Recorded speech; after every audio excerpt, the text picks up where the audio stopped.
কানাডাতে নিজের বাড়ি থাকার সবচেয়ে বড় ডিসঅ্যাডভান্টেজ হলো বাড়ি কেনার সাথে সাথে আসে কিছু এক্সট্রা রেসপন্সিবিলিটিস, যেগুলোর সাথে আমরা একেবারেই অভ্যস্ত নই। বাড়ির বেশ কিছু মেনটেনেন্সের কাজ কিন্তু এখানে নিজেকেই করতে হয়।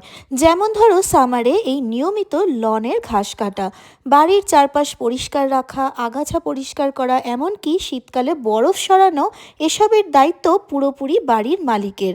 আমরা যারা ইন্ডিয়া বা বাংলাদেশ থেকে এসেছি তাদের কাছে বিষয়টা প্রথম প্রথম একটু অদ্ভুত লাগতেই পারে, কারণ আমাদের দেশে অনেক সময় এসব কাজ করার জন্য আলাদা লোক পাওয়া যায়, কিন্তু এই দেশে এই সমস্ত কাজ বেশিরভাগ মানুষই নিজেই করে। সামারে প্রায় প্রত্যেক সপ্তাহেই একবার করে লন মো করতে হয়। এই সময় নেবারহুডে বেরোলে এই দৃশ্যটা ভীষণই কমন।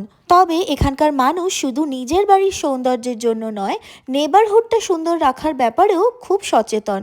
অনেক কমিউনিটিতে আবার নিয়ম থাকে যে বাড়ির সামনে বা চারপাশ অযত্নে ফেলে রাখা যাবে না, আর অনেক সময় এই নিয়ম না মানলে ফাইনও করা হয়। সত্যি বলতে শুরুতে এসব কাজ একটু কষ্টকর মনে হলেও এখন আমার বেশ ভালোই লাগে। নিজের বাড়িটাকে নিজের হাতে সুন্দর করে গুছিয়ে রাখার মধ্যে আলাদা একটা স্যাটিসফ্যাকশন আছে।